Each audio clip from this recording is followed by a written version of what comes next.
Do you want to give your audience something special? Here are 8 bonus content ideas for your podcast.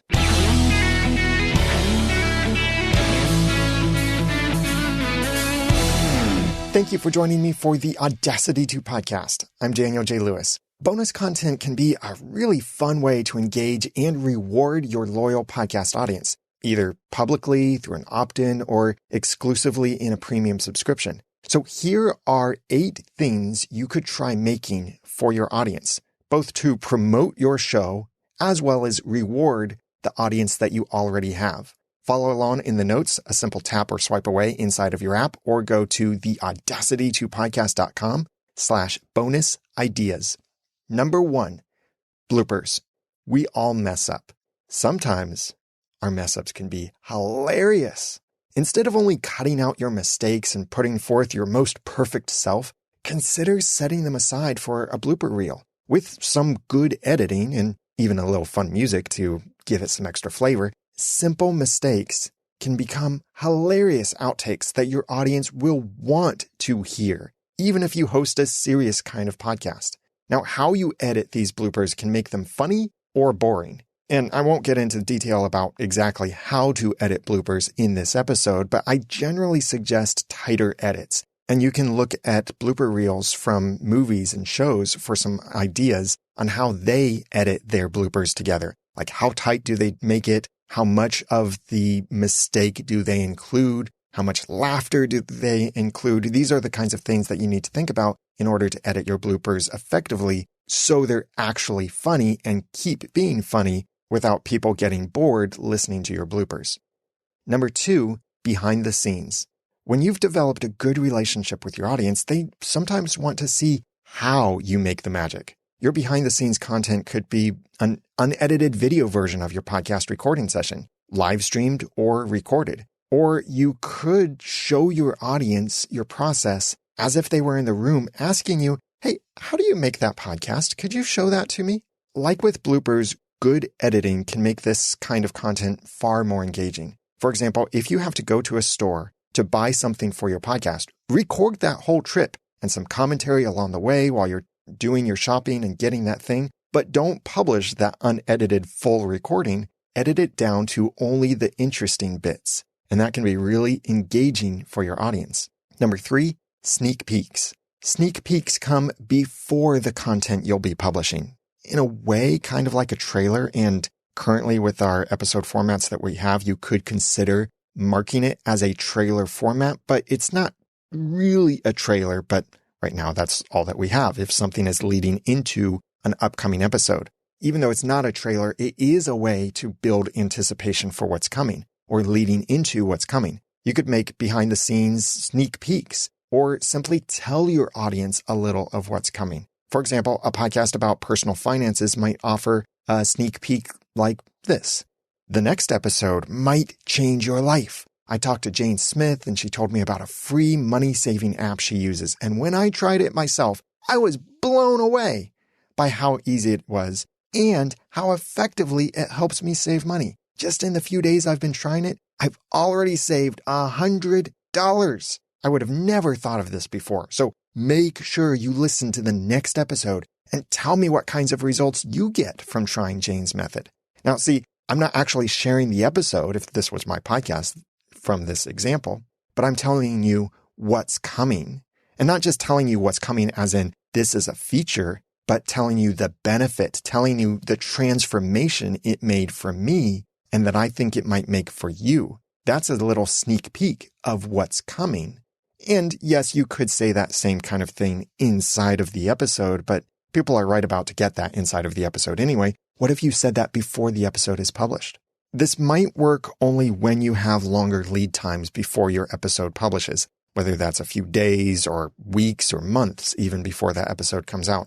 But even without lead time, you can give your audience a peek at what you're planning to do or something you just discovered that you'll talk about in a future episode.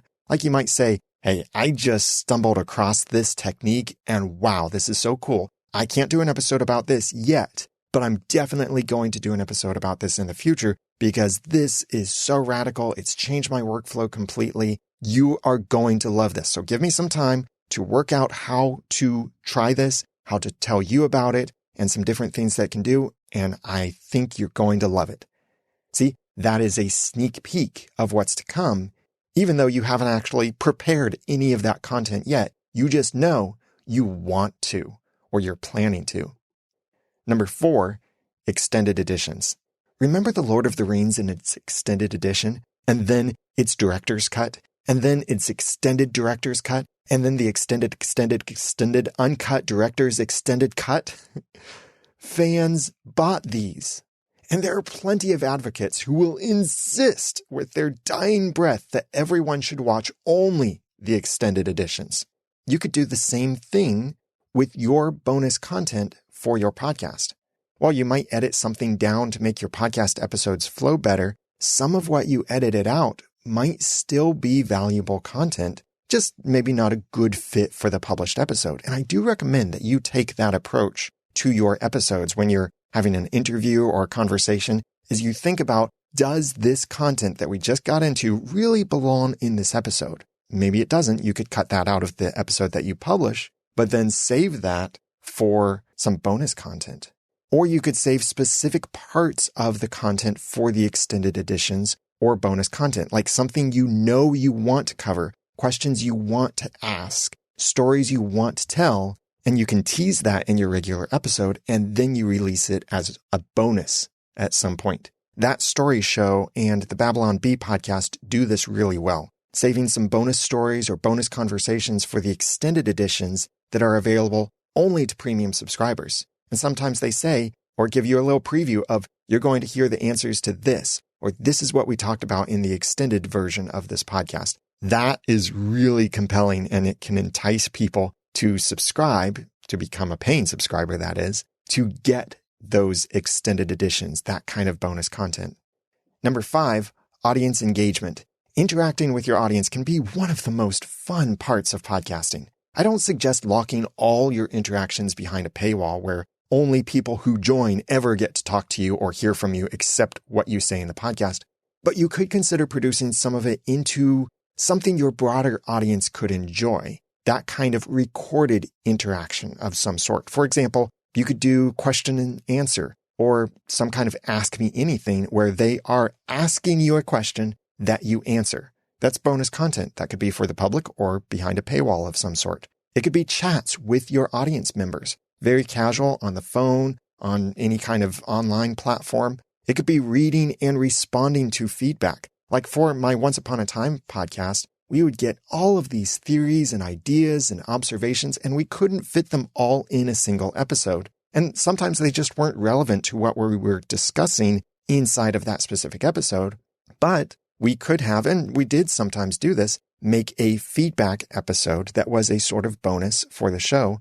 And that's where we shared some of this feedback and discussed it and responded to it. Not just answering questions, but really inviting their ideas into the podcast and sharing those with our audience and then adding to them.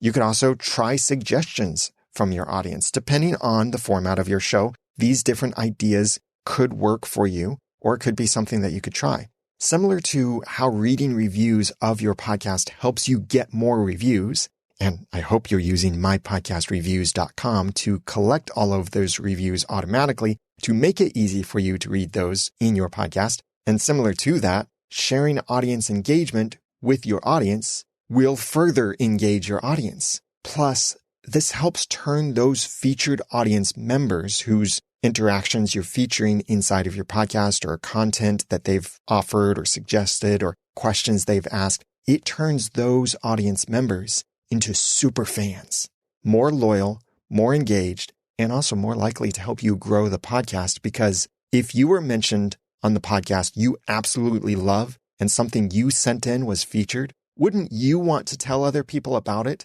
Hey mom, you gotta listen to this podcast. I was featured on it. Or your coworkers or your friends. And then you, as an audience member, become an evangelist for that podcast. You can do that same kind of thing by turning your audience into super fans who will evangelize for your podcast for you. Number 6, quick content. Even if your podcast episodes are hours long, there are probably countless bits you could share in quick formats, and not simply excerpts of what you already recorded, but communicating the same information. This could be a selfie-style video, a short email, or other messages in other formats. For example, I have a weekly email newsletter that shares multiple podcasting tips, and you can get the link to sign up for that in the notes for this episode at theaudacity2podcast.com/bonus ideas. Much of the content in this newsletter I've already shared elsewhere, but I keep my emails very short, so it's 1 tip generally per email instead of 20 tips, and the emails are short, very readable, they come out on a different schedule, and plus, even if it's the exact same content that I've shared in a podcast episode or an article somewhere, people might read my emails months or years separated from when I talked about that same content, but in a different way, in my podcast. Your quick content can stand alone behind your premium subscription, or it could help you promote your existing episodes to the public by sharing those excerpts and then pointing back to those episodes for more information. Number 7, downloadable resources. With some brainstorming, you can probably think of several things you could offer as bonus downloads for your podcast, maybe even for every episode you publish. These can be handy for your premium subscribers, but they can also work really well as gifts for people to join your email list. These are often called opt-in incentives or lead magnets. For example, here are some past episode-specific downloadable resources I've offered for joining my email list.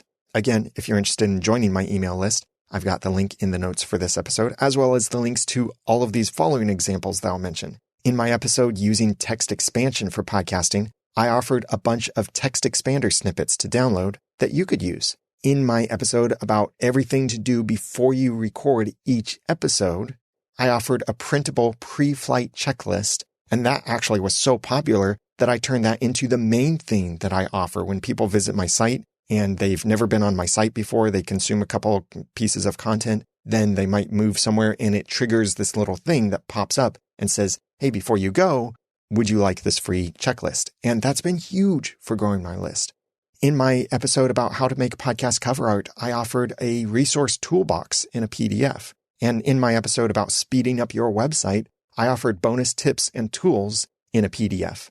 And these free downloads have been huge for building my email list. So much so that after I'd made a few of these, I stopped making more because my email list was growing so fast that I didn't want to have to pay more in my email service provider.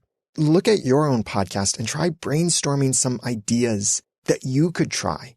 And it could be anything. It could be a PDF. It could be a bonus episode. It could be some bonus content that I've shared here, some of these other things that people could download and take with them. It could be an app. It could even be an AI-generated wallpaper or some other kind of image that somehow represents your whole podcast or even represents the content of an individual episode. And that image could be enticing enough to attract your audience to download it and take whatever steps are necessary to get that download. And that can be a fun bonus. And if you do something that's episode specific, maybe you do some kind of timed thing where it's a limited edition. I'm not saying go the NFT route, although you could if you wanted to, but you could make it where, okay, you can only get this wallpaper if you sign up or if you join by such and such date, or you can only get these downloadable resources through this particular link or by this deadline or anything like that. And number 8, community. Never forget the value of relationships. The bonus quote content, unquote, that you offer could simply be connecting with you and other audience members in real time through some kind of online community. You could create that on Facebook, Slack, Discord, or anything else that you and your audience would use. For example, I've recently purchased and completed several programming courses to help me as I build my podcast reviews version 2, coming in summer 2023. Check it out. Previews of it are in a little community that I made for the group, but you can join my podcast reviews over at mypodcastreviews.com. It's going to do a whole lot more than it currently does. But I've been going through these courses to learn better coding techniques as I make version 2. All of these courses also included access to private Discord servers, often with some course-specific access. So when I have questions about something related to one of those courses, I can ask in the community, and I might get the answer I need from the teacher himself, or even from fellow members. And in fact, and this was really awesome, in one community, a fellow member made a browser extension that fixed two frustrations many of us were experiencing with the particular learning management system that was hosting the course. And I would have never seen and benefited from that extension without being part of that community. And that's been a wonderful bonus for me to experience. And you might have that same kind of thing where your audience can experience a bonus from other audience members, either in the relationships or in something that they make. And that's all part of the community that you can offer as a bonus. So these 8 ideas that I've shared with you are: number 1, bloopers; number 2, behind the scenes; number 3, sneak peeks; number 4, extended editions; number 5, audience engagement; number 6, quick content; number 7, downloadable resources; and number 8, community. All of these bonuses could be things that you sell in some way. They're included with something else. They're exclusive to your premium subscribers or a membership that you run, or to anyone who donates a certain amount gets some of these, or you could have different tiers or anything like that. Or these could simply be bonuses that you put in your podcast feed. Maybe it's during a hiatus. Maybe it's to help you promote an upcoming episode. Maybe it's between your regularly scheduled episodes that you just want to put something else out there as a special bonus or special content. I'd love for you to try something that I suggested here, or maybe you've tried something else. Please comment on the notes for this episode at theaudacitytopodcast.com/bonus ideas, or message me on Twitter at @TheDanielJLewis and let me know what are some of the bonuses you've tried, or if you try these or you've tried anything else, what has been your experience? And I'd love to hear from you how your audience responded to that. And if this episode has been helpful to you, please share it. Go to theaudacitytopodcast.com/bonus ideas to share it with any other podcasters that would benefit from this. Now that I've given you some of the guts and taught you some of the bonus tools, it's time for you to go start and grow your own podcast for passion and profit. I'm Daniel J. Lewis from theaudacitytopodcast.com. Thanks for listening.